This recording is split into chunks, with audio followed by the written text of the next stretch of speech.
Aloha! Are you looking for knowledge? Look here, not there.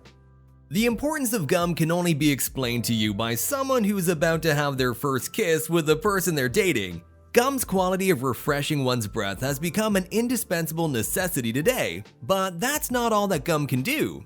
The act of chewing this rubbery substance is a great form of exercise for your jaw, and some people believe it reduces the fat around your jaw, though it only strengthens your jaw muscles in reality.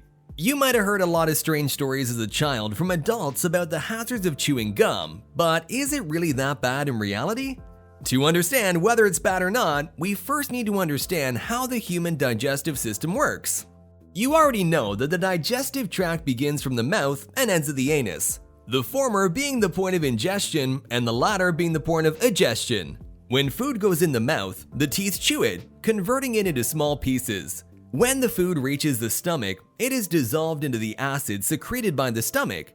This acid is extremely strong and converts solid food into liquid. The stomach mainly digests the proteins in food and separates material for egestion, feces. The feces then go into the large intestine, and the remaining liquid goes into the small intestine, where fats and carbohydrates are digested and absorbed into the body.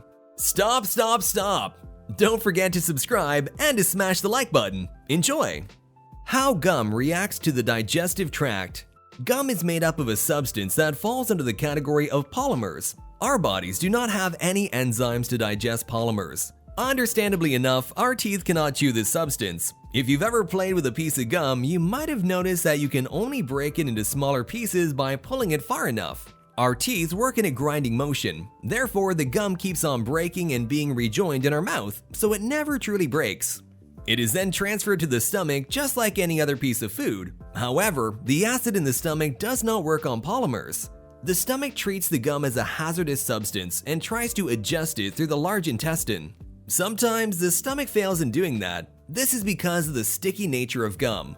It can stick to your large intestine or your stomach. If you swallow too much gum, there's a good chance that your digestive tract will become blocked, which is very painful and can only be fixed by operating. Can gum really be lethal?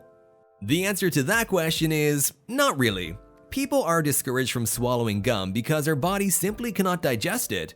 There is another reason though. There are two tubes that lead down from our mouth. The first one is the esophagus, which leads to the stomach, and the second is the trachea, which leads to the lungs.